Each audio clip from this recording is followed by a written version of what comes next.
It was claimed by Jake last week or whenever it was that I lied during the debate with him, and then that I admitted to lying about it. Of course, this is not true. So the issue was about God's will, okay, and the view of divine will that I hold to.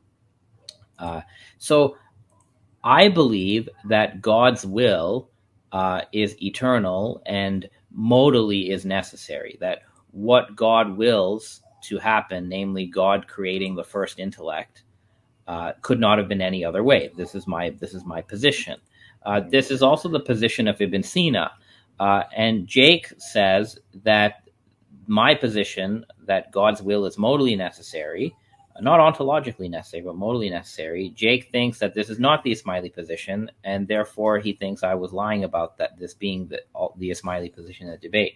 So I'll begin by just saying, look, we should not assume that will is understood in Islamic thought as libertarian will. The Sunni Kalam tradition thinks God's will is libertarian, but the philosophical and mystical traditions do not define God's will as libertarian will. The general concept of divine will in Islamic philosophy and mysticism is expressed by this phrase: if God wills the act, he will do it, or to do what one wills and to refrain from what one does not will. This is what you could call a compatibilist notion of divine will, right? It's divine will is not just the ability to do otherwise. So then the question is, the Ismailis of the classical period, they do believe God does everything by will. God's creation of the first intellect is an act of will. We do believe that. But do Ismailis believe in libertarian will, or do they believe in this sort of singular divine will that cannot be any other way, which is modally necessary divine will? So my position is that Ismailis reject libertarian will, and they believe in a divine will that cannot be any other way.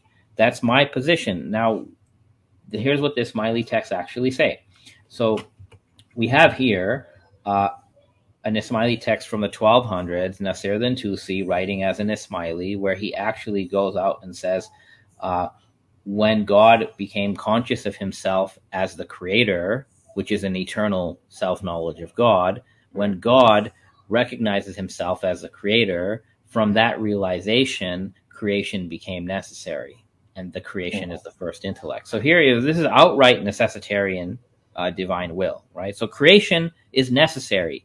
It's necessitated by God, according to Nasir bin Tusi, who is an Ismaili philosopher. At least even if you think he left the Ismaili fold, when he wrote this, he's an Ismaili. But if we go back 200 years before him, 300 years before him, you have another Ismaili thinker, Abu Yaqub as-Sijistani, and Jake has only read Sijistani in translation, but I'm quoting from a Sijistani book which has not been translated. So I've translated this, and Jake is free to ask his debate team to help him read the Arabic text. I know you have a debate team of some people who know Arabic, so you should lean on them.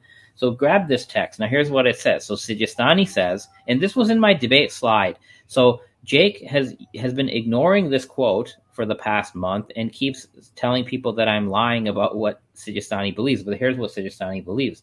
So he says, the creator's will is undivided.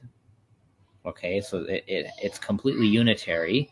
And while the will of a creature decides between alternatives, whoever describes the will of God as that which deliberates among alternatives has ascribed incapacity and deficiency to God. So here is a denial of libertarian free will for God. God does not decide among alternatives. Then Sijistani goes on, God's will is pure goodness with the manifestation of wisdom. God does not decide among opposing alternatives, but rather God's will is united with what he wills. Right? So God's will is an act that's united with its product, the first intellect. And God's will is a perfect will with a single position. So here what you have from Abu Yaqub as-Sijistani, he does believe God creates by will, but God's will is just one. It could not be any other way. There were no options that God chose from, and then he picked this. So this is what I would call a modally necessary divine will that the Ismailis affirm. And no, I did not lie in the debate, Jake. I did not lie. And for you to accuse me of lying is a form of defamation and unethical on your part. So I just wanted to make that clarification. I'll probably clip what I just said and sort of just release it. Every decision, choice that God has made could not have been any other way. And any choice that he's made, it's impossible to conceive that it could have been any other way. That's my position. Is that compatible with Tawheed or incompatible?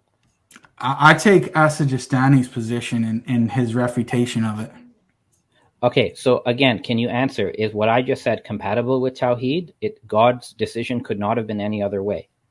Is it compatible with Tawheed? Insofar as I understand you, your position is not in agreement with Tawheed.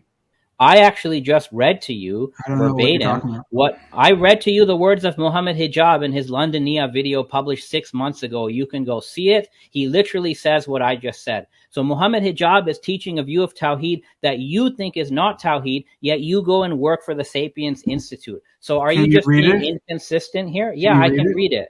Quote. Go ahead, read it. Go ahead. The will of God is because it's the attribute, not the will of human beings, right? The will of God is because, since it's an attribute of the necessary existence, it must also be what? Necessary. Every decision, choice that God has made could not have been any other way. It's based on what? It's based on his infinite knowledge. We're going to come to this, infinite knowledge and infinite wisdom. And since his wisdom and knowledge is perfect, you couldn't conceive that the results would be any other way. It's the best possible choice that can be made. It's necessary. You just said this position is against Tawheed. You work for someone, your Ustad Muhammad Hijab, who preaches He's this not my on YouTube. Ustad. He's not my yeah, Ustad. well, you work for him. So I think you're being utterly inconsistent about everything. You're saying